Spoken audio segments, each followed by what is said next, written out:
सदियों पुरानी बात है। एक गांव में सुनैना अपने माता पिता के साथ रहती थी। सुनैना का परिवार बहुत ही खुशहाल परिवार था। उसके माता पिता उससे बहुत प्यार करते थे। सुनैना के माता पिता सुनैना को किसी भी चीज की कोई भी कमी नहीं होने देते थे और वो पूरे परिवार के साथ हमेशा वीकेंड पर घूमने जाया करती थी। ऐसे ही एक दिन सुनैना अपने माता पिता के साथ एक रेस्टोरेंट में खाना खाने के लिए जाती है, लेकिन तभी रेस्टोरेंट में अचानक से आग लग जाती है और सभी लोग इधर उधर दौड़ने लगते हैं। आग लगने की वजह से सब लोग इधर उधर हो जाते हैं और सुनैना भी अपने माता पिता से बिछड़ जाती है। सुनैना के माता पिता की उस रेस्टोरेंट में जल जाने से मौत हो जाती है। बेचारी सुनैना को जब ये बात पता चलती है कि उसके माता पिता अब इस दुनिया में नहीं रहे, तो वो बहुत रोती है, क्योंकि अब बेचारी सुनैना अकेली रह जाती है, वो अनाथ हो जाती है। सुनैना को वहाँ रोता हुआ देख एक औरत चंदा उसे चुप कराती है और उससे कहती है, बेटी तुम रो मत, आज से तुम हमारी बेटी हो। आज से हम तुम्हारा ध्यान तुम्हारे माता पिता की तरह ही रखेंगे। अब तक हमारी केवल एक ही बेटी थी, आज से तुम भी हमारी बेटी बनोगी। कुछ दिन तक सुनैना वहाँ हंसी खुशी से रहती है और चंदा की बेटी रूपा के साथ खूब खेलती है। उसे किसी भी चीज की कोई भी कमी नहीं होती, लेकिन धीरे धीरे चंदा सोचती है कि मेरा असल मकसद तो इस लड़की को यहाँ लाने का ये था कि मैं इससे अपने घर का सारा काम करवाया करूँगी। अगर मैं कोई नौकर रखती तो मुझे उसे पैसे देने पड़ते, लेकिन अब मैं इसे धीरे धीरे करके सभी काम सिखा दूंगी और इससे घर के सारे काम करवाया करूँगी। इस तरह चंदा के तेवर बिल्कुल ही बदल जाते हैं। सुनैना, अरे ओ सुनैना, किधर है तू? जी आंटी जी, बोलिए। दिखाई नहीं देता कि पूरा घर कितना गंदा है। अब क्या घर का सारा काम मैं अकेले ही करूँगी? नहीं नहीं आंटी, आप ऐसा क्यों कह रही हैं? चलिए मैं आपकी मदद कर देती हूँ। उसके बाद सुनैना चंदा की मदद करने लगती है। बस फिर क्या था, अब चंदा उससे रोज सारे काम करवाने लगती है। सुनैना, सारे बर्तन धो दे और फिर मेरी बेटी रूपा के लिए खाना भी बना दे। इस तरह चंदा सुनैना से घर के सारे काम करवाया करती थी और खुद पूरे दिन दोनों माँ बेटी आराम करती और मोबाइल चलाते रहती थी। अक्सर सुनैना अपने मन की शांति के लिए अपने घर के पास वाली नदी के किनारे जाकर बैठ जाया करती थी और अपना मन हल्का करने के लिए जी भर कर रोया करती थी। हे ऊपर वाले, आप इतने निर्दयी क्यों हैं? एक तो आपने मेरे माता पिता मुझसे छीन लिए और अभी आज भी मुझसे नौकरानी जैसा सलूक करती है। आखिर कब तक मुझे ये सब सहना होगा? यहाँ तो मेरी कोई बात ही नहीं सुनता है। इससे अच्छा तो मैं अपने माता पिता के साथ जलकर मर ही जाती। तभी वो नदी बोल पड़ती है, नहीं बेटी, ऐसा नहीं बोलते। ये आवाज सुनकर सुनैना बहुत हैरान हो जाती है। उसे ये समझ ही नहीं आ रहा था कि ये आवाज कहाँ से आ रही है और वो बहुत डर जाती है।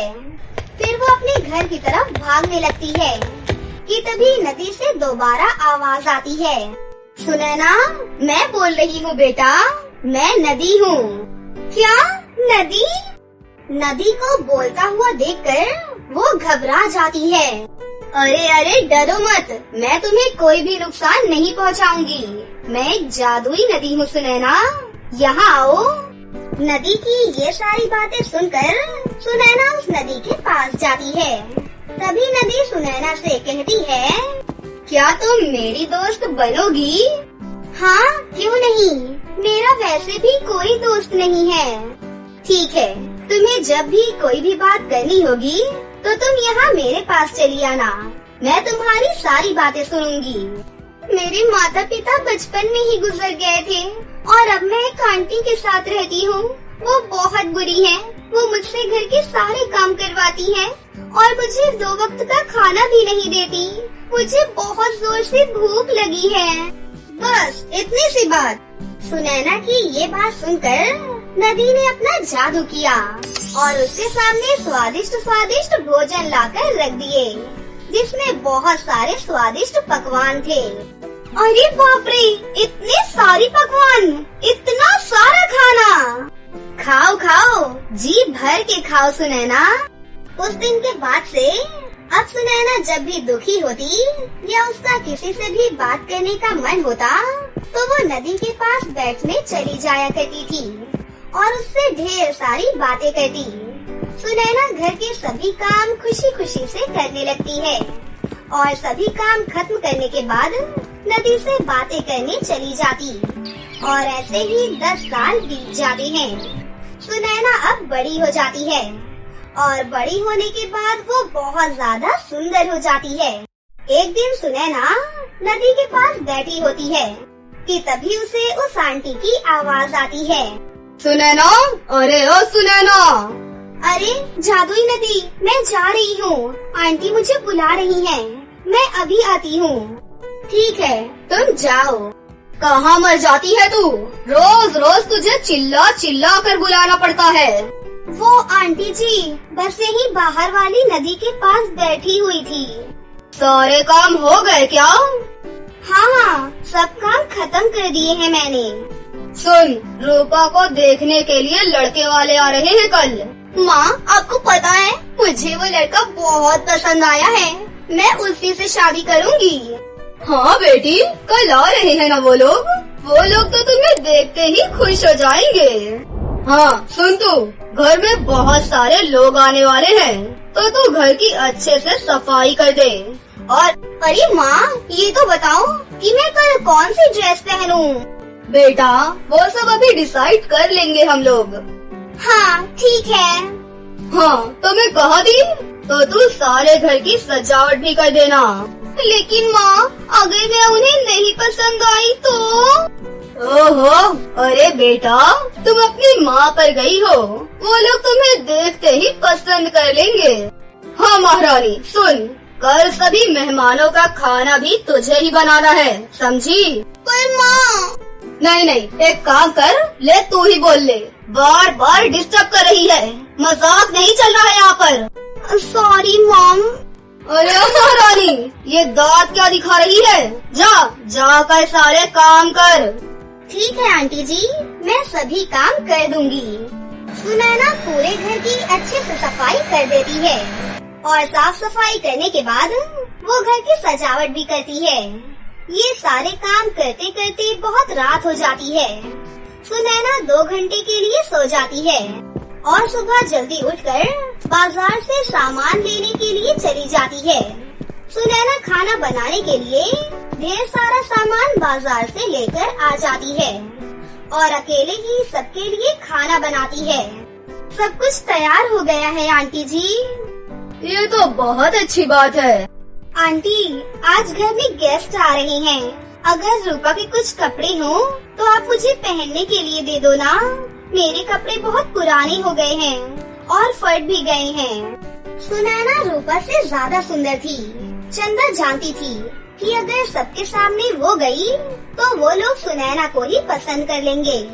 ये सोचकर वो कहती है, कोई जरूरत नहीं है तुझे बाहर आने की, बाहर बड़े बड़े लोग आ रहे हैं, तो अपने ये फटे पुराने कपड़े पहनकर बाहर मत आ जाना। मेरी भी तो बहन है ना, मैं भी उसके लिए कुछ करना चाहती हूँ माँ। मैंने जो कह दिया सो कह दिया, बाहर आने की हिम्मत भी मत करना, समझी तू? सुनैना उदास होकर नदी के पास चली जाती है और सारी बातें नदी को बता देती है। तुम्हें अपने रिश्तेदारों के सामने जाना है ना? हाँ, जाना तो चाहती हूँ, लेकिन मेरे पास अच्छे कपड़े नहीं हैं। अच्छा, तो तुम एक काम करो, अपनी आंखें बंद करो। फिर सुनैना जैसे ही अपनी आंखें बंद करती है, उसके सामने नदी एक जादू करती है और सुनैना के फटे पुराने कपड़े एक सुंदर सी लाल साड़ी में बदल जाते हैं।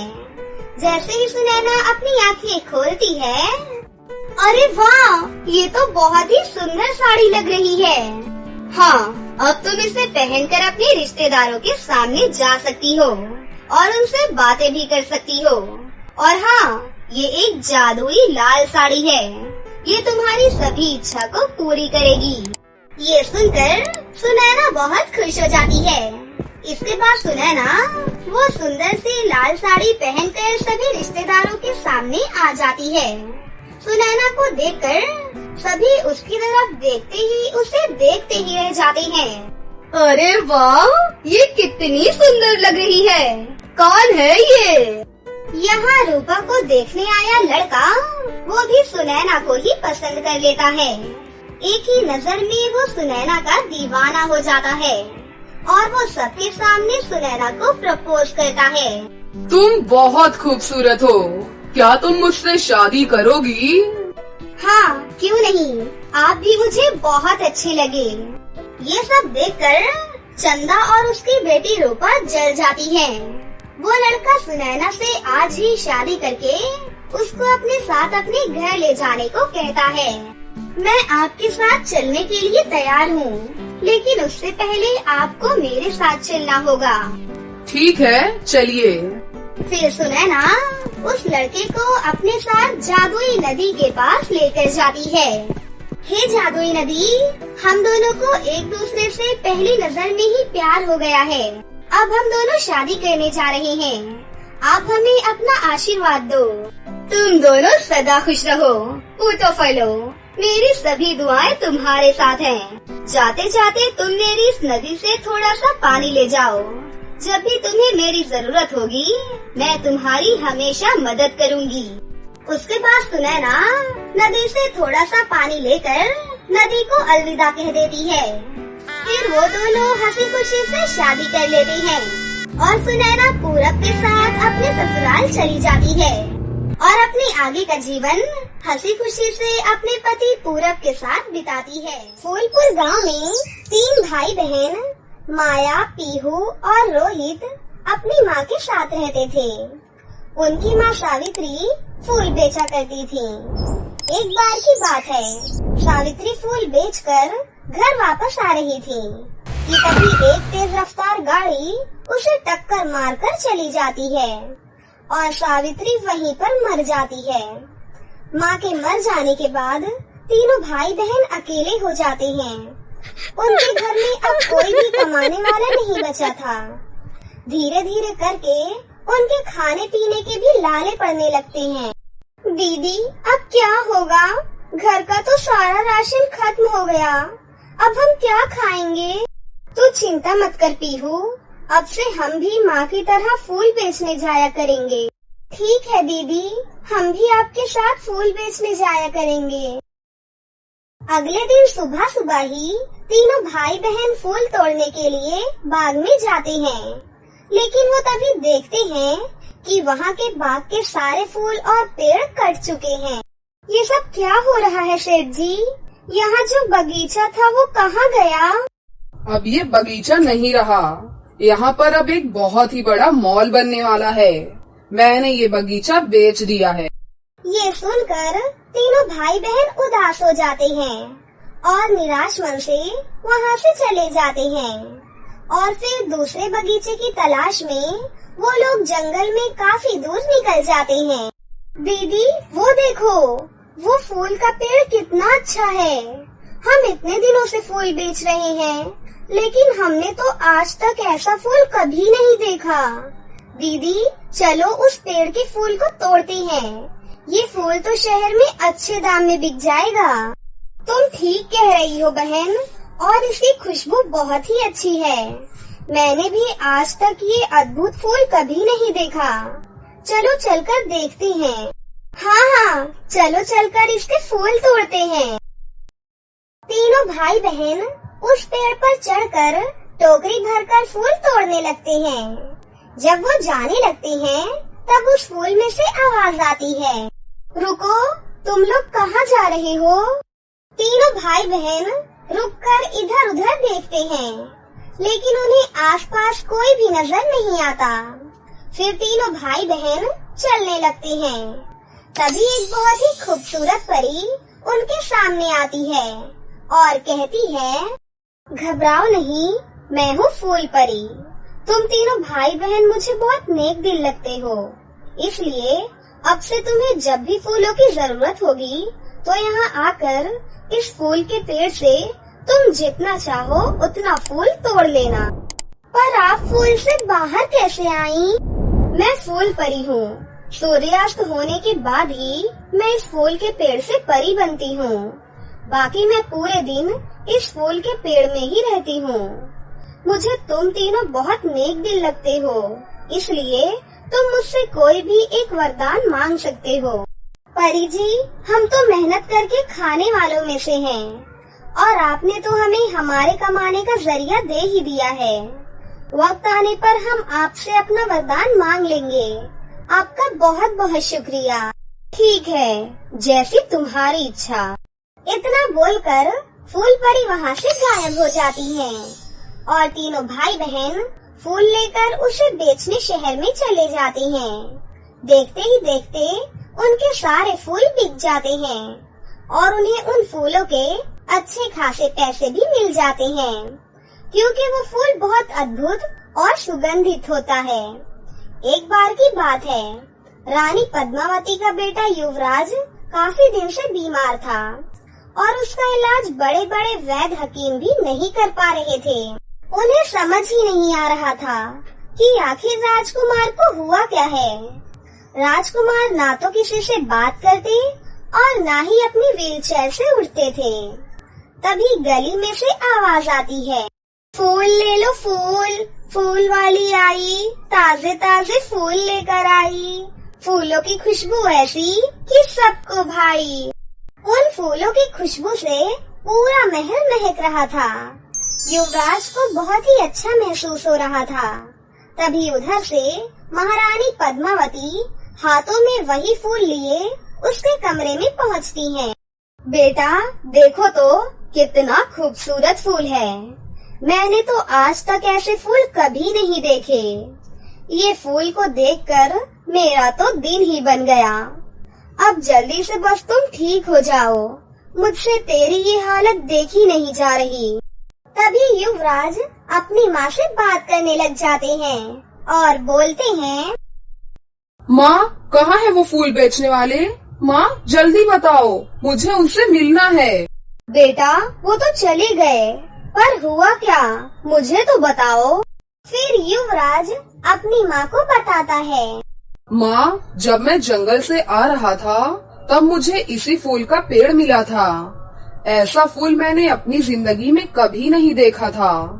मैं भी इसे देखते ही इस पर मोहित हो गया था और लालच में आकर मैं इस फूल के पेड़ को कटवाकर अपने महल में लगवाना चाहता था। लेकिन जैसे ही मैंने उस पेड़ को काटने की कोशिश की, वैसे ही मुझे बहुत तेज झटका लगा और मैं दूर जाकर गिर गया। फिर मुझे थोड़ा गुस्सा आ गया और मैंने उस पेड़ की सारी टहनियाँ तोड़ दी। तभी उस पेड़ ने मुझे श्राप दे दिया और मेरी ये हालत हो गई। बेटा आपको ये बात हमें बतानी चाहिए थी ना। आखिर कोई तो उपाय होगा इस श्राप से छुटकारा पाने का। इससे छुटकारा पाने का उपाय हमें जरूर फूल बेचने वाली उन लड़कियों से ही पता चल सकता है।